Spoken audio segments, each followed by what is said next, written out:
With Chief Meteorologist Emily Walls. So the big question, we know it's going to get colder. Just how cold tonight? So tonight we're going down into the teens to low 20s. So it's going to be cold, but we've seen colder, right? But the really cold air, that's coming our way just in time for the upcoming weekend. Tonight planned for teens, especially the west, northwest suburbs, even in the city. We're going to be dropping into the teens. South suburbs, northwest Indiana, you're looking at low 20s tonight. 5-day forecast, mid to upper 20s for your highs on Thursday and Friday. We have a couple more rounds of snow coming our way this week and this weekend.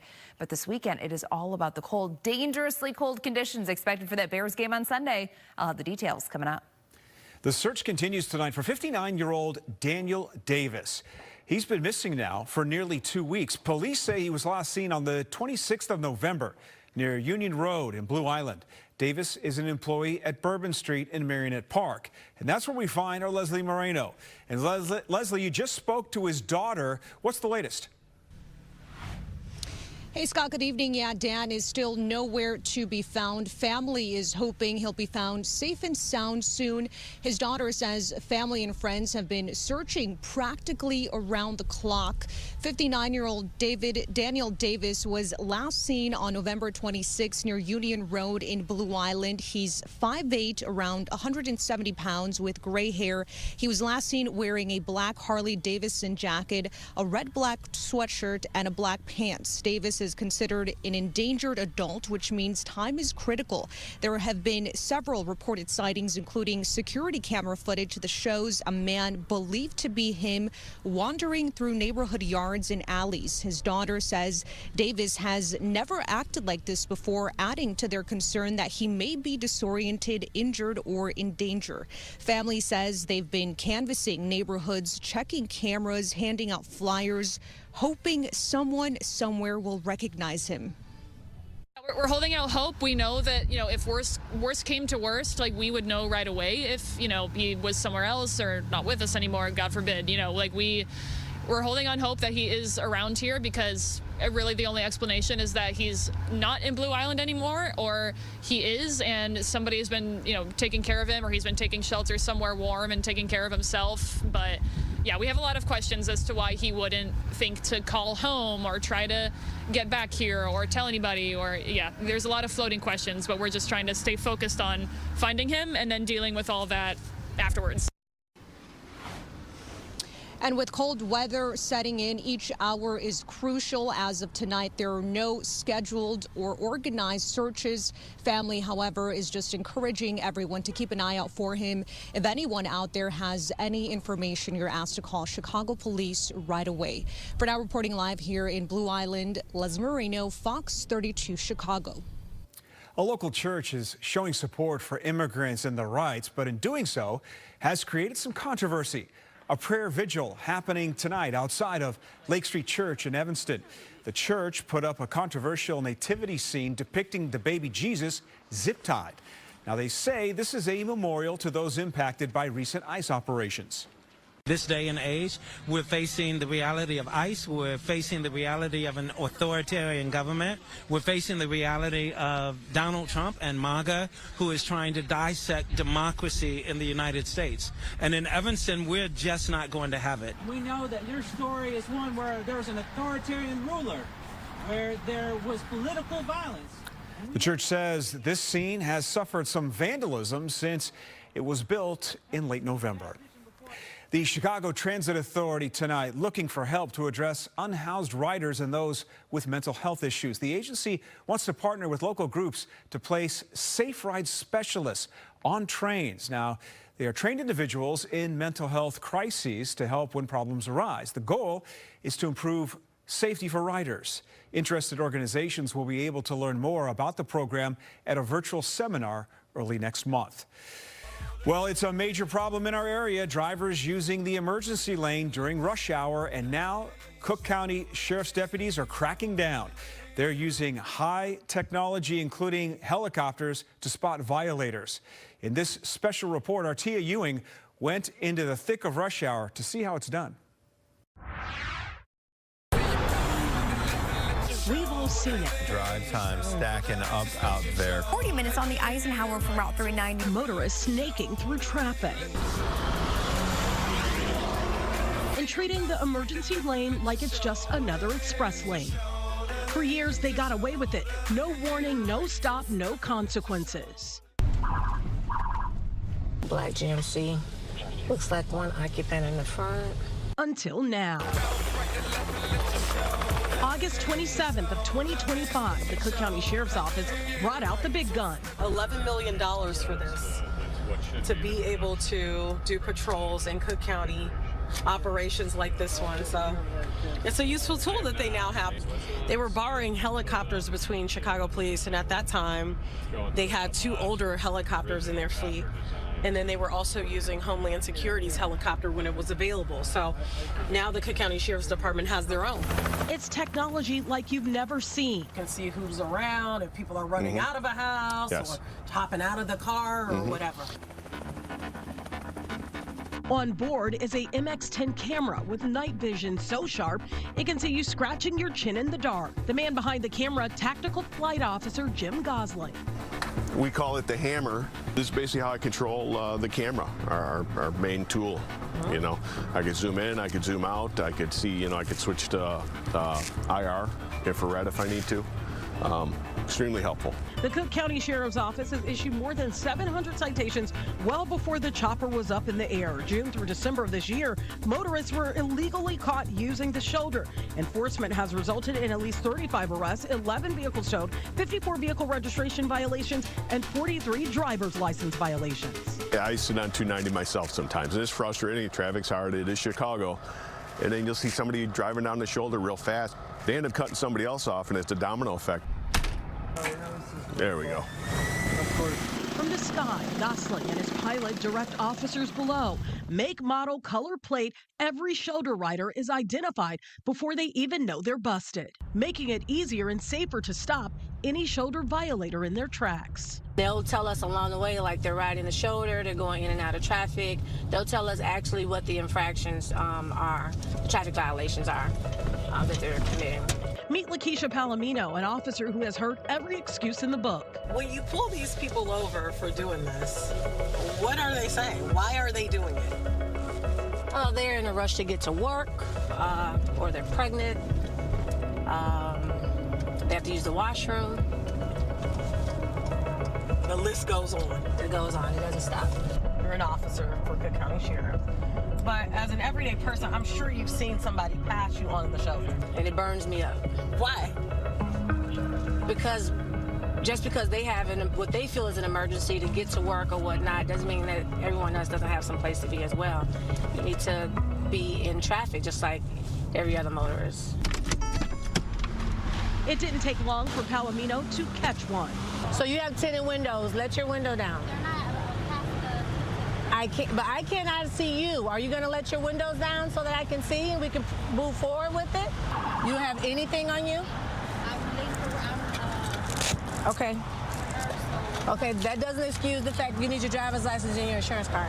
But I wasn't doing anything. I just got in. I just have gone on the expressway. Coming onto the expressway, Yeah. But you passed the point.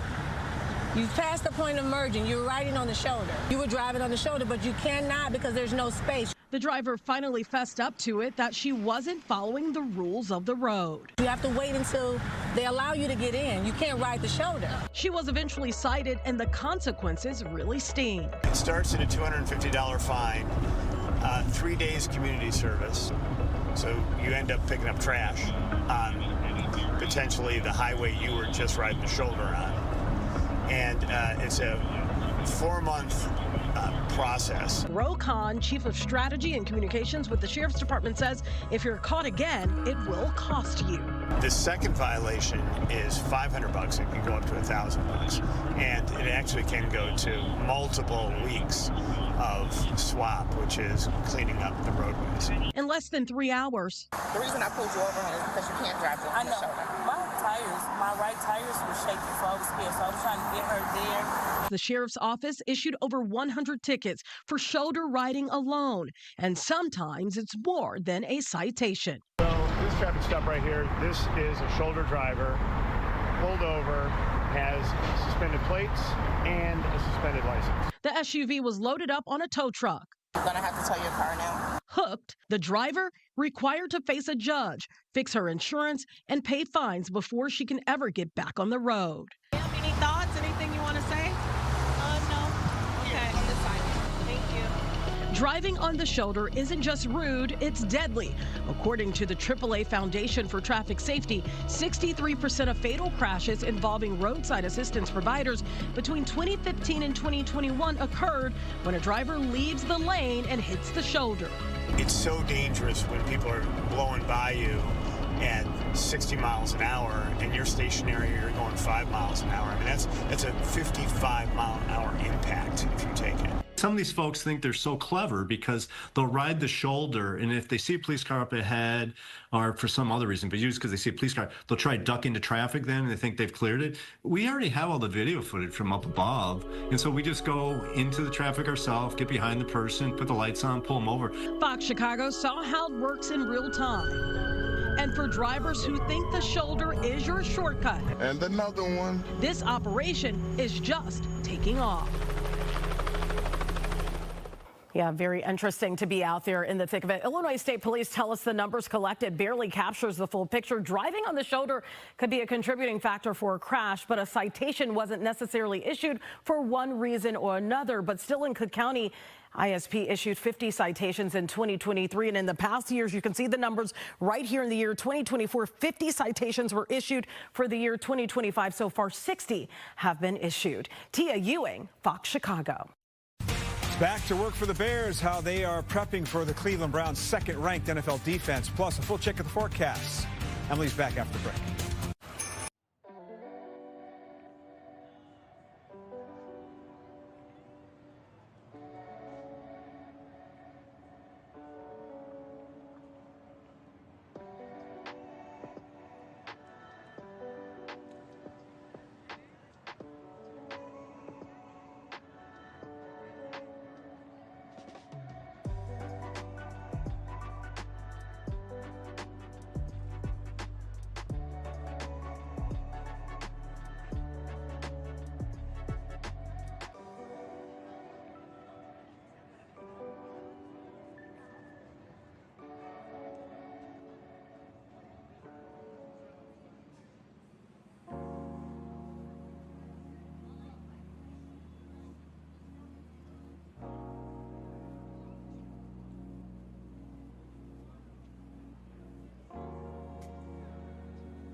So a gorgeous shot outside, things relatively calm. We are not only cold, we are getting colder as we approach the weekend. Let's check in with Chief Meteorologist Emily Walls. Yeah, that Arctic air mass, it's beginning to move in. It's moving in slowly, so that's the good news. But by the time it really settles in over the region, it is going to be just frigid out there this upcoming weekend. We have low temperatures that are going down to near zero, if not below zero Saturday night, and wind chill temperatures that could be as cold as 15 to 25 degrees below zero by Sunday morning. Your radar right now, we have just a couple scattered very light snow showers out there. That's going to continue on and off throughout the overnight.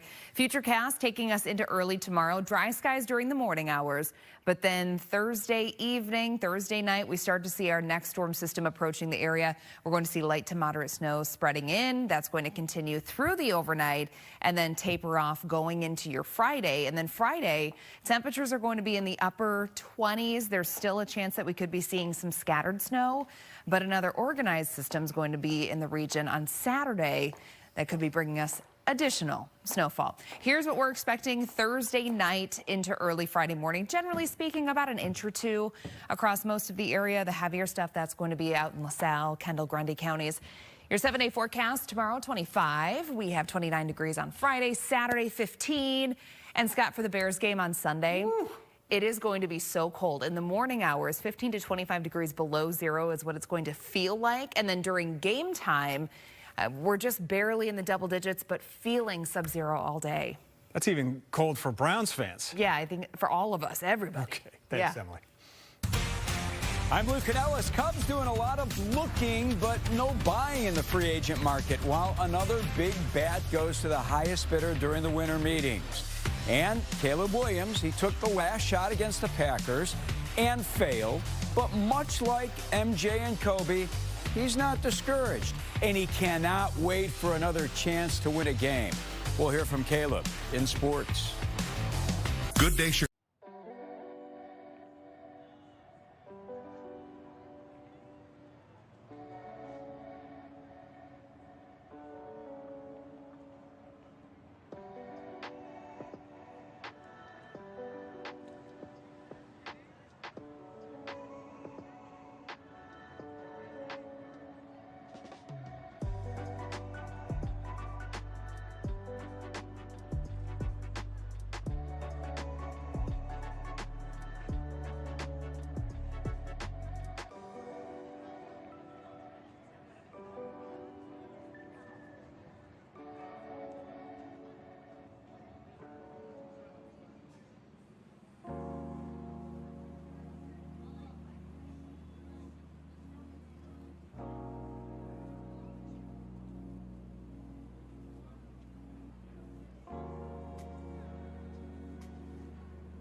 Bears don't believe in trap games, neither do the odds makers. Bears are 7.5-point favorites over the Browns. First time they have been favored by more than a touchdown in 5 years. Now, Cleveland's won only 3 games, one coming against Green Bay. So the Bears know they better be ready.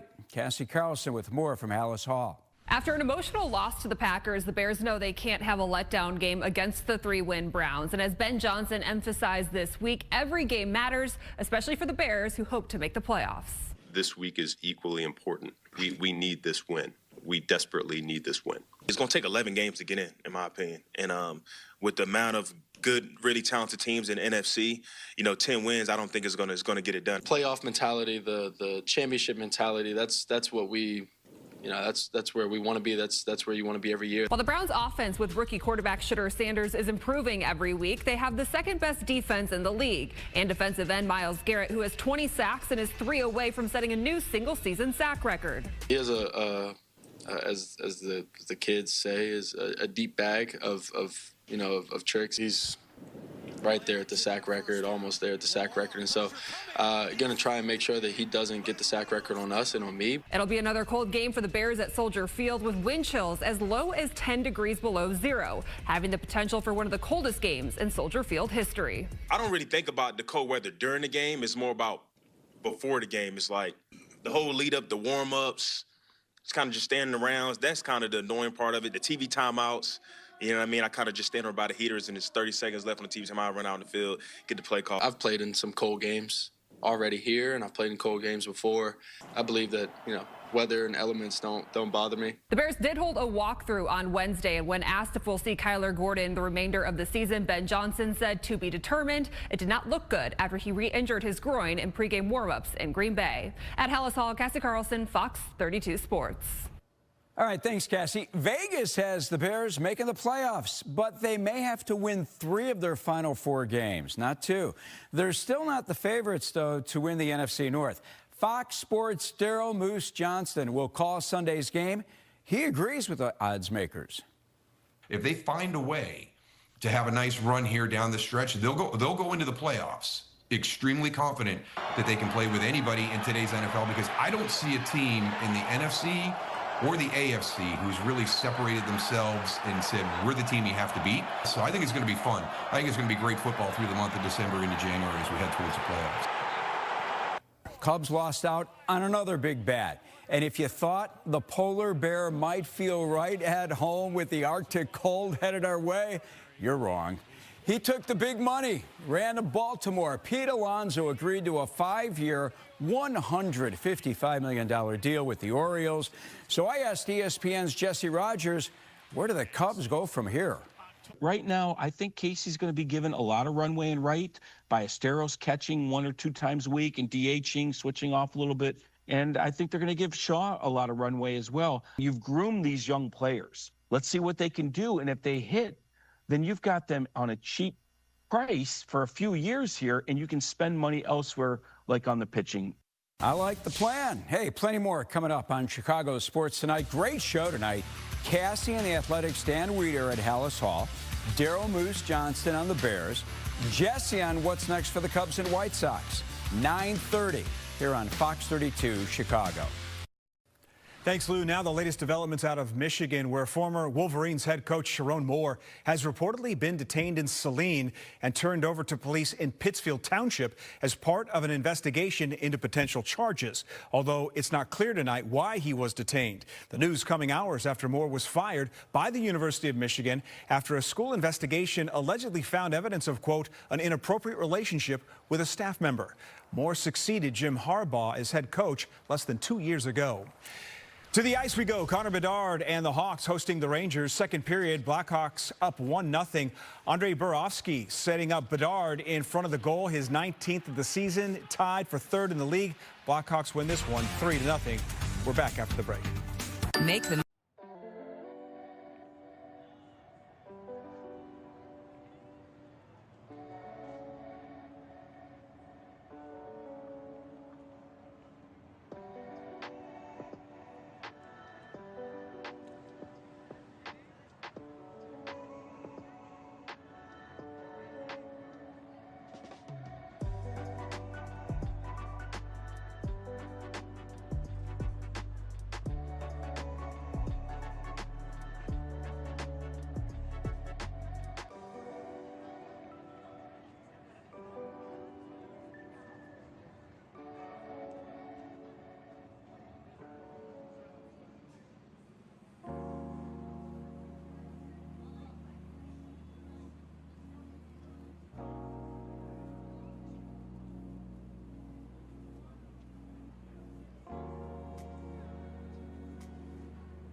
All right, a final check of your 7-day forecast.